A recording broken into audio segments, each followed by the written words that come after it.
As an architect, I've seen many buildings in my life, but none like the one I was asked to renovate. An old Victorian mansion, its once grand facade now a ghastly silhouette against the moonlit sky.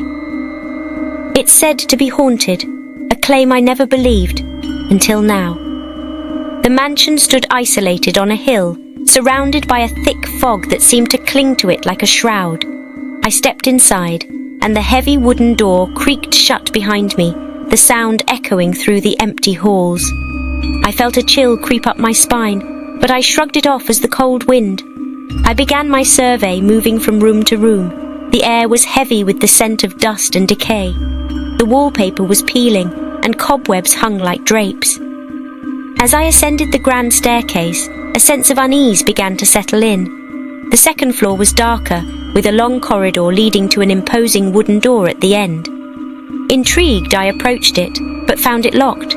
There was no key, but a strange symbol engraved on the door, a circle with an odd pattern inside.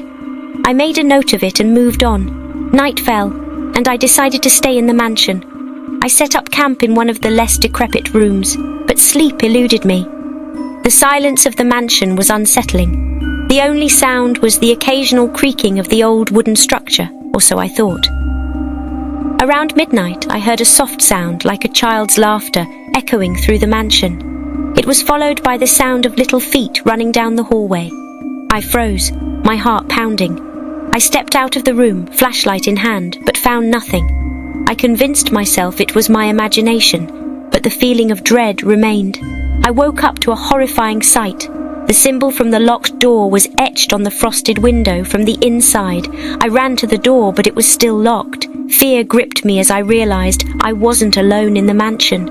I spent the day in a state of paranoia, hearing whispers and seeing shadows out of the corner of my eye. Night fell again, and with it the fear grew. View other drafts. As I sit here in the darkness, the whispers growing louder and the shadows dancing closer. I can't help but wonder what will happen next. I'm trapped in this haunted mansion, at the mercy of whatever malevolent entity resides within. I've tried to escape, but every door and window is locked. I've tried to fight back, but my feeble attempts are futile against whatever force is hunting me. I'm starting to lose hope.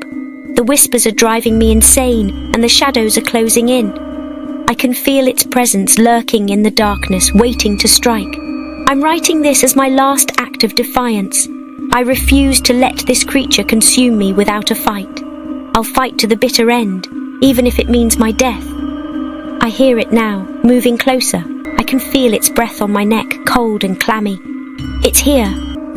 The light from my flashlight casts a flickering pattern on the wall as I slowly make my way down the hallway. The whispers have grown louder, and the shadows are more pronounced. I can feel its presence all around me, but I still can't see it.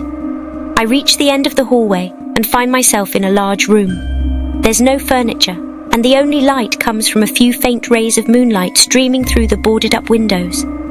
I take a deep breath and step into the room. The whispers cease immediately, and the shadows retreat into the corners. I can feel its presence, but I still can't see it. I know you're here, I say. Show yourself. The room is silent for a moment. Then I hear a voice. Very well, the voice says. I will grant your wish. A figure steps out from the shadows. It's tall and slender, with pale skin and long flowing black hair. Its eyes are black as night, and its lips are curled into a cruel smile. Who are you? I ask. I am the one who dwells in the darkness, the figure replies. I am the one who haunts your nightmares. I am the one who will consume your soul. I take a step back. What do you want from me? I want your fear, the figure says. I want your terror. I want to watch you suffer as I devour your soul. I shake my head. No, I will not let you. The figure laughs. You have no choice, it says. I am already inside you. I feel a wave of pain wash over me, and I collapse to the ground.